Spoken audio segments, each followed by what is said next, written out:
2 words I never expected to hear from my own father. Yet there he sat behind his mahogany desk, his steel-gray eyes fixed on me with a coldness I'd never seen before. The office felt suffocating, despite the floor-to-ceiling windows overlooking the Manhattan skyline. "Dad, if you just listen about the Henderson account." He held up his hand, silencing me. "It's Mr. Matthews in this office, Alexandra. And the Henderson account was the final straw. Your innovative approach cost us a $12 million contract." I gripped the arms of my chair, forcing myself to stay calm. The traditional approach wasn't working. If we just tried my strategy for 1 more month. Enough. He slammed his hand on the desk, making his best CEO award rattle. "This isn't some startup playground where you can experiment with wild ideas. This is Matthews and Sons, a company that's been built on tradition and proven methods for 40 years. I did back a laugh at the irony of Matthews and Sons, considering I, his only daughter, had worked here since I was 16, starting in the mailroom and working my way up through every department. Meanwhile, my younger brother David had waltzed in straight from business school into a vice president position.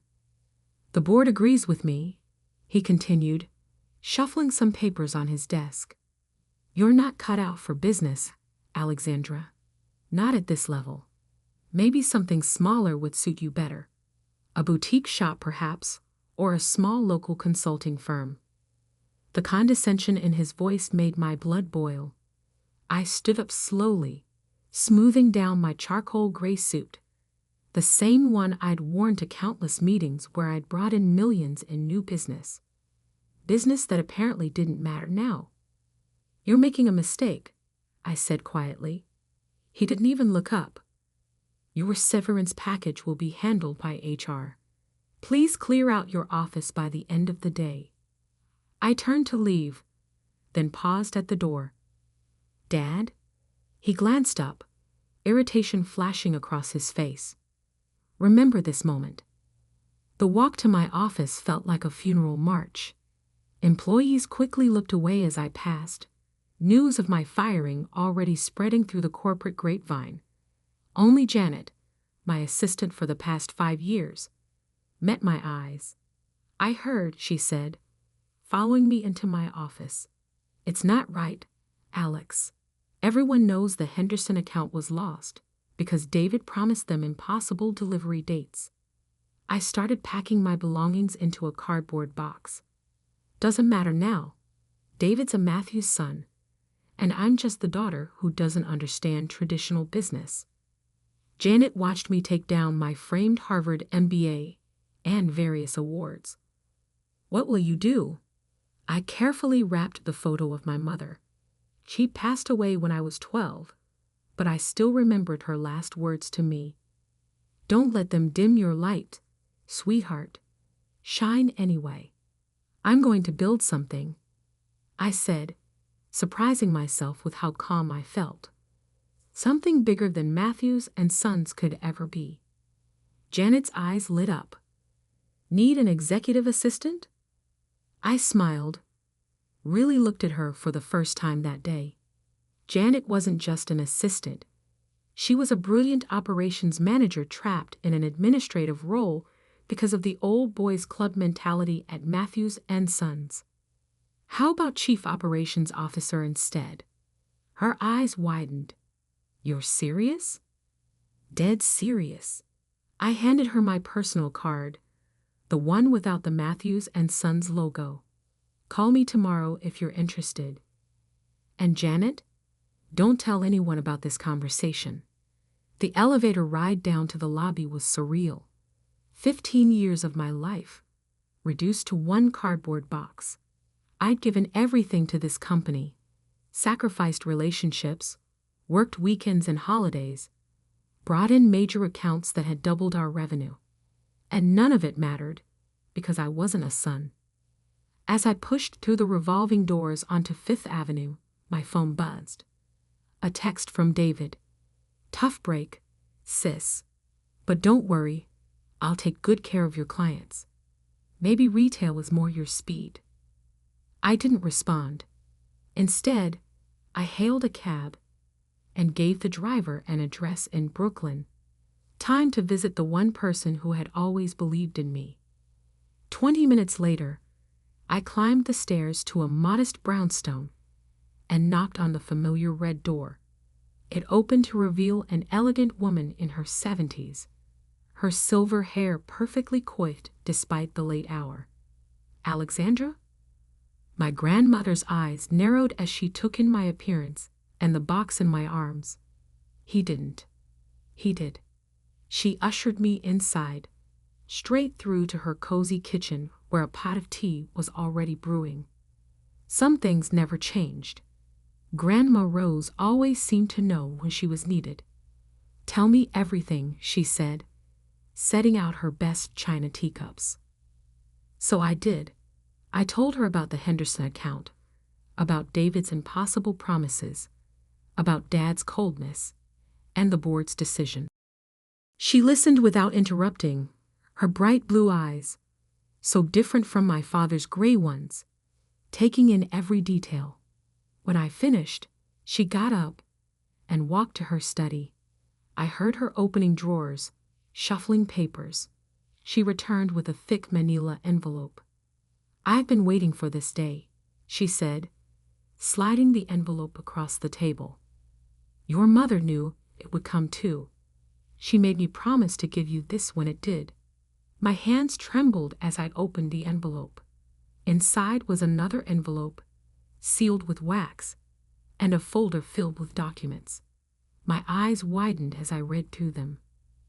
"Grandma, this is your mother's inheritance," she finished. "The one your father knows nothing about.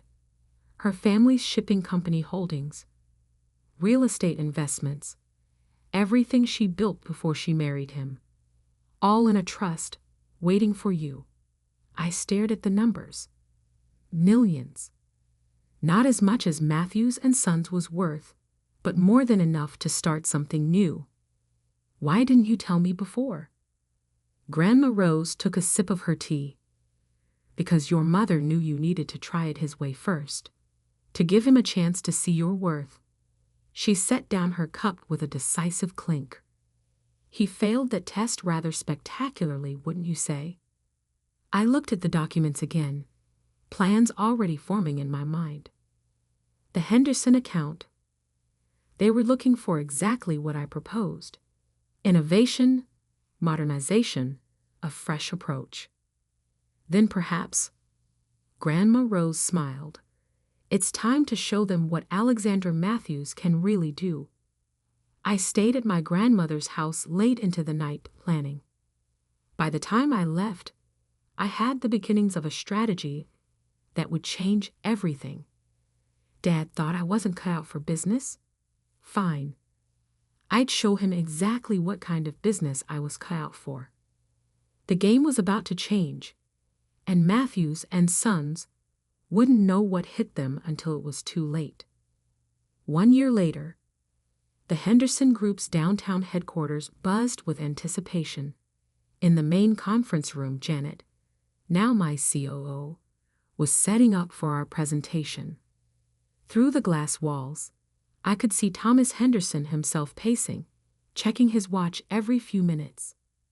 "They're here," Janet whispered, glancing at her tablet. Matthews and Sons representatives just arrived in the lobby. I smoothed down my tailored Armani suit, crimson red, a far cry from the conservative grays and blacks my father preferred. Right on time to watch their biggest account slip away. "Alex." Janet's eyes sparkled with mischief. "Did you plan this?" "The presentation time?" "Pure coincidence." I smiled. "The fact that my father and brother are desperate to keep Henderson's business while I'm here to take it. Now that's just good strategy." The last year had been a whirlwind. Using my mother's inheritance and Grandma Rose's connections, I'd built Nova Enterprises from the ground up. We specialized in exactly what Matthews and Sons feared most: innovative business solutions for the digital age. Janet had been instrumental, bringing over key talent who'd been overlooked at Matthews and Sons. Turns out I wasn't the only one tired of traditional methods. The conference room door opened. Thomas Henderson entered, followed by his board members. And behind them, looking significantly more worn than the last time I'd seen them, came my father and brother. Dad stopped short when he saw me, his face draining of color. David actually took a step backward, nearly colliding with a board member. "Alexandra?" My father's voice cracked slightly. "Mr. Matthews?" I replied coolly, extending my hand. What a surprise. I wasn't aware Matthews and Sons would be joining us today. Thomas Henderson looked between us, confusion evident on his face. "You know each other?" "Ms. Matthews used to work for us," my father said stiffly, ignoring my outstretched hand. "Matthews?" Thomas raised an eyebrow. "Any relation?" "Just a former employee," Dad cut in quickly. "Actually," I smiled, "I'm his daughter, but that's ancient history. Shall we begin the presentation?" The next hour was a masterclass in everything my father had dismissed as wild ideas. I showed them Nova's digital transformation strategy, our AI-driven analytics, our cloud-based solutions, everything the Henderson Group had wanted a year ago when Matthews and Sons had insisted on sticking to outdated methods. David's face grew increasingly red as board members nodded appreciatively. My father sat stone-faced, but I could see his hands clenching under the table. "Very impressive, Ms. Matthews," Thomas said when I finished. "This is exactly what we've been looking for. But I have to ask, why didn't you propose these solutions when you were with Matthews and Sons?" The room went silent. All eyes turned to my father. "Oh, what I did," I replied softly. "In fact, it was my last presentation before leaving the company. Wasn't it, Mr. Matthews?" Dad's jaw tightened. Before he could respond, Thomas Henderson stood up. "Well, I think we've seen everything we need. Ms. Matthews, your proposal is exactly what the Henderson Group needs to move forward. I believe our legal team already has the contracts drawn up." "What?" David spluttered. "You can't be serious. We've handled your business for 20 years. And in those 20 years, you've fallen behind every technological advancement in the industry," Thomas replied firmly. "It's time for a change." As the contracts were being signed, I caught my father's eye. He looked older somehow, defeated. Part of me felt a twinge of sympathy, but then I remembered that day in his office, his cold dismissal of everything I tried to build. The Henderson account was just the beginning. Over the next 6 months, Nova Enterprises systematically targeted Matthews and Sons' biggest clients. We didn't poach them.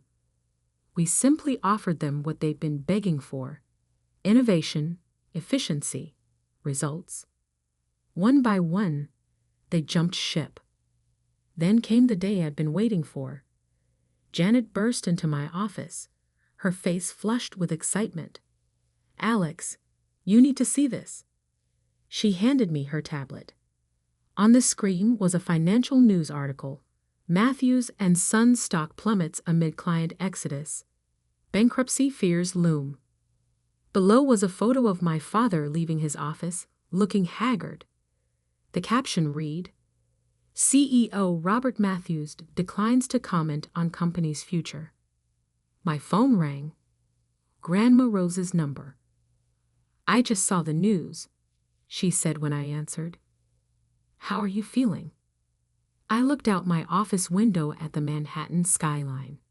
From here, I could see the Matthews and Sons building, no longer the towering symbol of success it once was. I didn't do this for revenge. I said quietly. I know, darling. You did it because it needed to be done.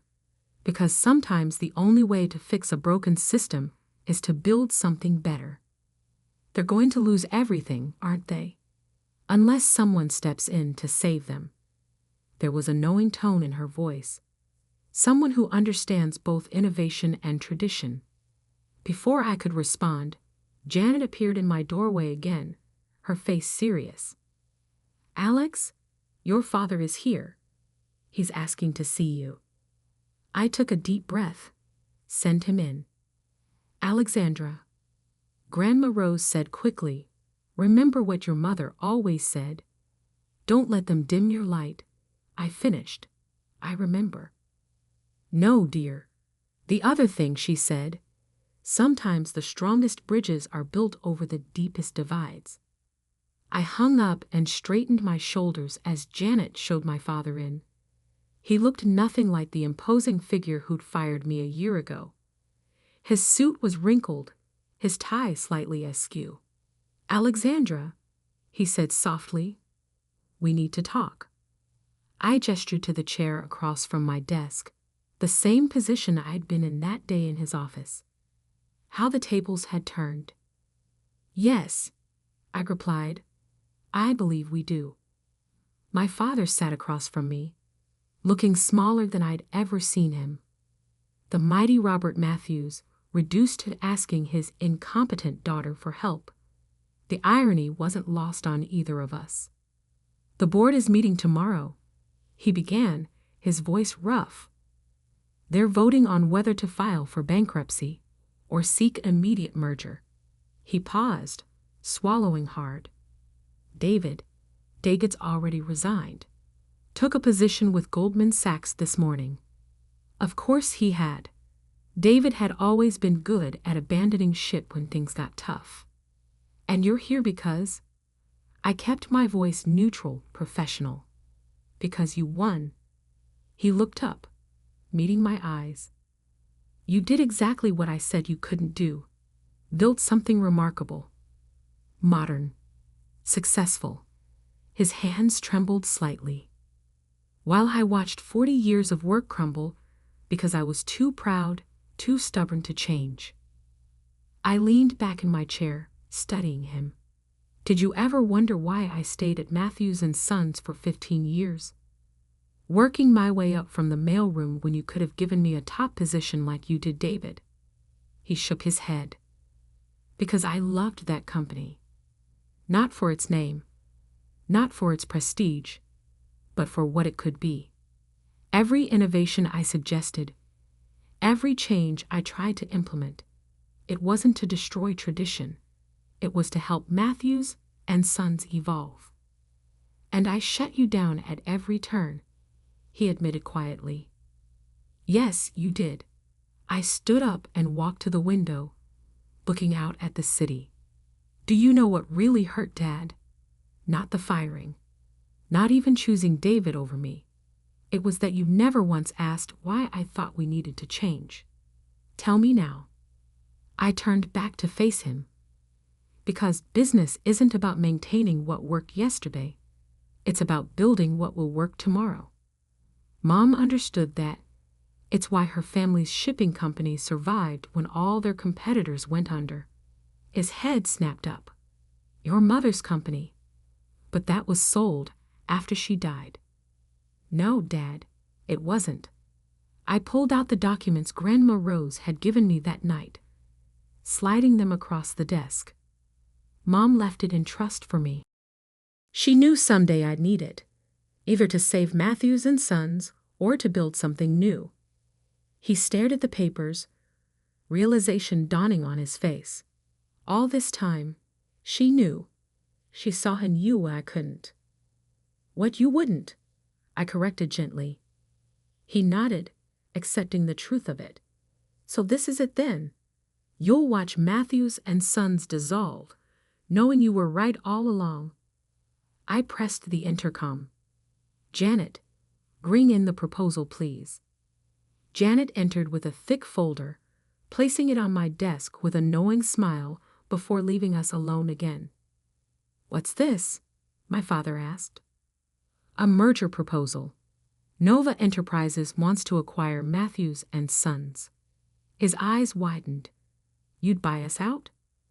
No. I sat down again, opening the folder. I'm proposing a true merger. Nova's innovation and digital expertise combined with Matthews and Sons' 40 years of industry relationships and experience. Not destroying tradition, but evolving it. You'd save the company? After everything? You once told me I wasn't cut out for business, I said, pushing the proposal toward him. But what you never understood is that real business isn't about crushing competitors or maintaining power. It's about building something lasting, something meaningful. He picked up the proposal with shaking hands. And the name. Matthews Nova, I replied, honoring the past while embracing the future. And my role? You'd stay on as Chairman Emeritus, focusing on client relationships, what you've always done best. I'd be CEO, leading the company's strategic direction. I paused. As equals this time, father and daughter, finally working together instead of against each other. He was quiet for a long moment, reading through the proposal. Finally, he looked up, and I saw something I'd never seen before in his eyes. Respect. Your mother would be so proud of you, he said softly. She'd be proud of us both, if we can make this work. He stood up, straightening his tie, a glimpse of the Robert Matthews of old. The board meets at 9 tomorrow morning. Join me. I'll be there. After he left, I called Grandma Rose. Well, she asked, how did it go? We're merging the companies. Matthews Nova, bringing the best of both worlds together. She chuckled. Your mother always said the strongest bridges are built over the deepest divides. You've built quite a bridge, Alexandra. The next morning, I stood beside my father in the Matthews and Sons boardroom, the same room where I'd presented countless proposals that had been rejected. The board members watched in stunned silence as we presented the merger plan together. The vote was unanimous. Later that afternoon, I sat in what had once been my father's office, now mine. The Best CEO award still stood on the shelf, but beside it now sat a framed photo of my mother. Janet knocked and entered. The press release is ready. Want to take a look? I smiled, thinking of how far we'd both come. In a minute. First, call the Henderson Group. I want to personally tell them about the merger. Already done, she grinned. Thomas Henderson said, and I quote, it's about time those Matthews women took charge. I laughed, then turned to look out at the city. Somewhere out there, in an office much like this one, my father was probably doing the same thing, seeing New York not as it was, but as it could be. A year ago, he'd fired me for not understanding business. Now together, we were building something neither of us could have created alone. Sometimes the best revenge isn't revenge at all. Sometimes it's showing them a better way forward. And sometimes, just sometimes, the black sheep of the family becomes its greatest legacy. That evening, I visited my mother's grave, placing a single white rose beside her headstone. The merger announcement was already making headlines. Matthews Nova, a new era in business. You were right, Mom, I whispered. About everything. My phone buzzed. A text from Dad. Dinner tomorrow? I'd love to hear more of your ideas about the digital transformation project. I smiled,